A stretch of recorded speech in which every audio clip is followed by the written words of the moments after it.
मित्रों, रामायण सिर्फ भगवान श्री राम और रावण के युद्ध की कहानी नहीं है। इसमें कई महत्वपूर्ण चरित्रों का वर्णन मिलता है, जिसने लंकापति रावण का पुत्र मेघनाथ और मेघनाथ की पत्नी सुलोचना भी शामिल है।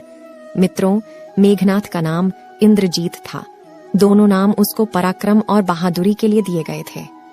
जब उसने जन्म लिया तो वह बाकी बच्चों की तरह रोया नहीं, बल्कि शेर की तरह दहाड़ था।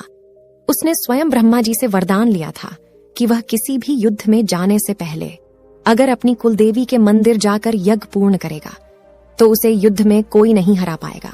वो एक ऐसा महारथी था जिसने स्वयं नारायण रूपी श्री राम और लक्ष्मण को अपने नागपाश वस्त्र में बांधकर शत्रु सेना में हाहाकार मचा दिया था।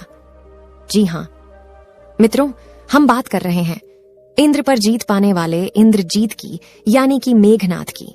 मित्रों, यहां तो हम सभी जानते हैं कि राम और रावण के बीच युद्ध में लक्ष्मण ने मेघनाथ का वध किया था। लक्ष्मण ने अपने बाण से मेघनाथ का सिर शरीर से अलग कर दिया था, लेकिन सुलोचना के सत्व में इतनी ताकत थी कि मेघनाथ का कटा हुआ सिर भी जोर जोर से हंसने लगा था। मित्रों, क्या है सुलोचना और मेघनाथ की पूरी कहानी? अगर आप जानना चाहते हैं तो इस वीडियो को हमारे साथ अंत तक जरूर देखिएगा। तो बने रहिए इस वीडियो को अंत तक। दोस्तों, अगर आपको यह कहानी अच्छी लग रही है तो कृपया इस वीडियो को लाइक करके हमारे चैनल को सब्सक्राइब कर दीजिए। इसमें आपको तो 2 से 3 सेकंड का समय लगेगा और सनातन के लिए किया जा रहा है। मित्रों, आर्षि विश्वेश्रवा ने 2 विवाह किया था। पहली पत्नी इलाविदा से श्री विश्वेश्रवा को पुत्र के रूप में कुबेर की प्राप्ति हुई थी और दूसरी पत्नी कैकसी से रावण, कुंभकर्ण, विभीषण और शूर्पणखा का जन्म हुआ था। इसमें रावण का विवाह मंदोदरी से हुआ था। मंदोदरी अप्सरा हेमा की पुत्री थी और महर्षि कश्यप के पुत्र मायासुर ने उन्हें गोद लिया था। मंदोदरी से रावण को जो पुत्र मिले उनके नाम मेघनाथ, महोदर, प्रशस्त्र, विरूपाक्ष और भीमक वीर थे।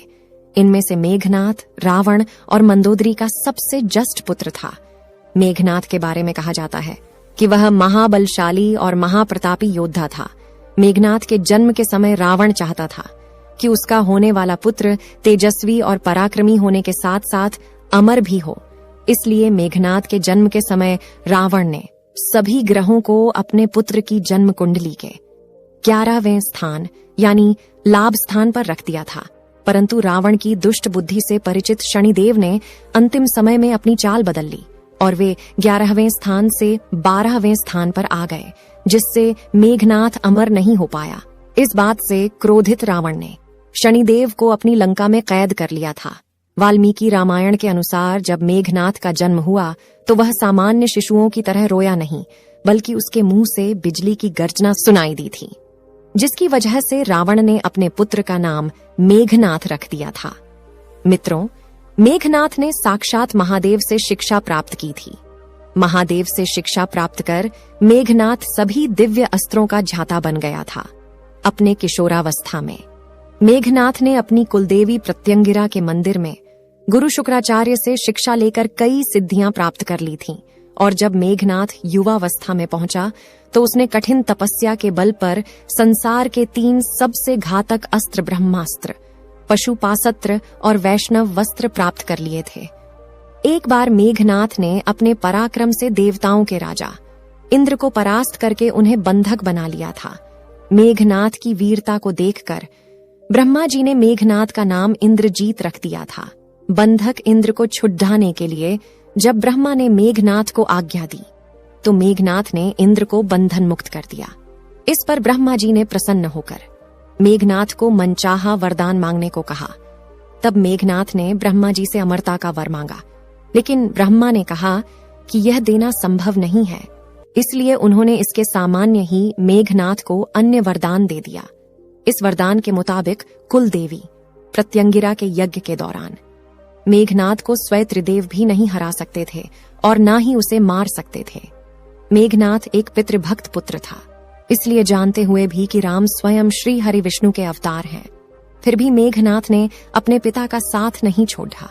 यहां तक कि जब उसकी मां मंदोदरी ने उसे समझाते हुए कहा कि इंसान मुक्ति के मार्ग पर अकेले ही जाता है, तब मेघनाथ ने अपनी माता से कहा कि अगर पिता को ठुकराकर मुझे स्वर्ग भी मिले तो उस स्वर्ग को भी मैं ठुकरा दूंगा। मेघनाद का विवाह सुलोचना से हुआ था।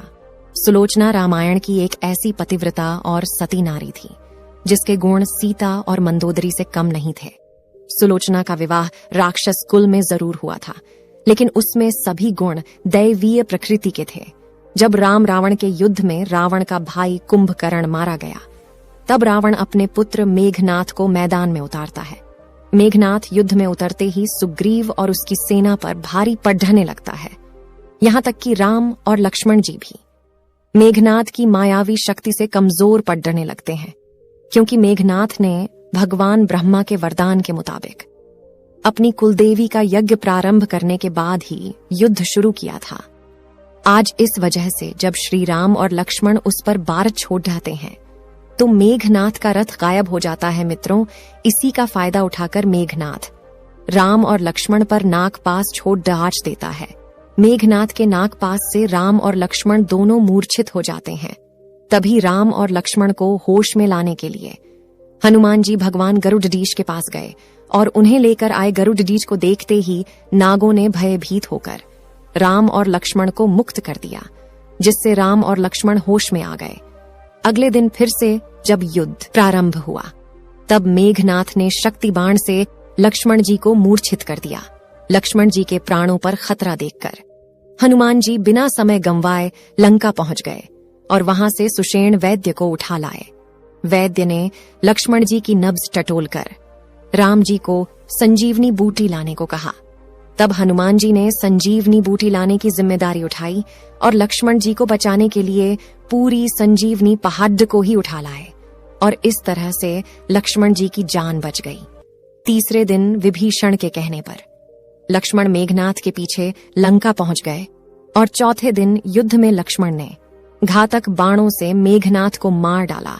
कहा जाता है कि प्रभु श्री राम ने लक्ष्मण को पहले ही आगाह कर दिया था कि मेघनाद की पत्नी एक पतिव्रता स्त्री है, ऐसे में मेघनाद का सर नीचे जमीन पर नहीं गिरना चाहिए। इसलिए जब लक्ष्मण जी ने मेघनाद का वध किया तो मेघनाद का सर काटकर प्रभु श्री राम के चरणों में रख दिया। मेघनाद के मरने के बाद प्रभु श्री राम ने मेघनाद की मृत्यु की सूचना उसकी पत्नी सुलोचना को देने के लिए मेघनाद की एक भुजा को काटकर उसके महल में भिजवा दिया। कहा जाता है कि मेघनाद की कटी हुई भुजा देखकर सुलोचना को विश्वास नहीं हुआ, इसलिए सच का पता लगाने के लिए सुलोचना ने मेघनाद की भुजा को युद्ध का संपूर्ण वृत्तांत लिखने को कहा। मेघनाद के कटे हुए हाथ में सुलोचना की बात का मान रखते हुए युद्ध का संपूर्ण वृत्तांत लिख दिया। साथ में मेघनाद के कटे हुए हाथ ने लक्ष्मण का गुणगान भी लिखा।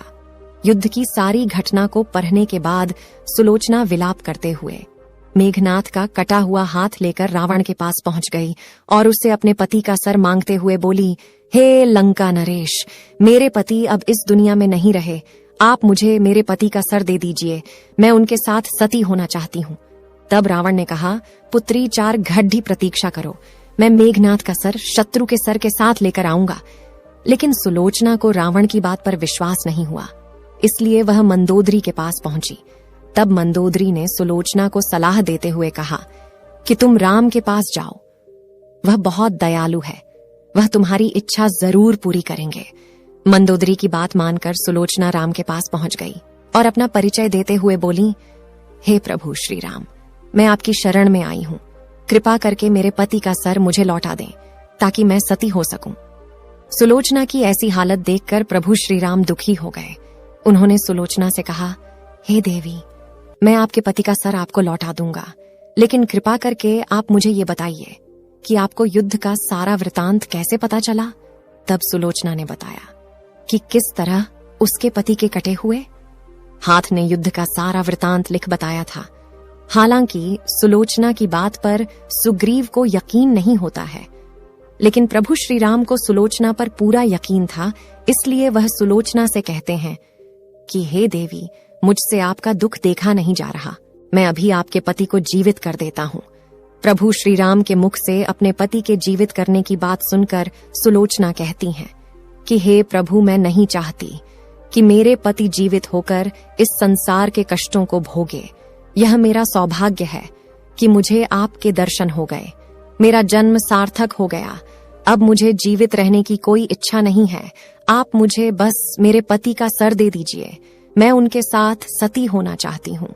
सुलोचना की यह बात सुनकर भगवान राम सुग्रीव को मेघनाथ का सर लाने के लिए कहते हैं, लेकिन सुग्रीव के मन में अभी भी सुलोचना को लेकर आशंका रहती है कि आखिर कैसे मेघनाथ के कटे हुए हाथ में लक्ष्मण का गुणगान लिख दिया।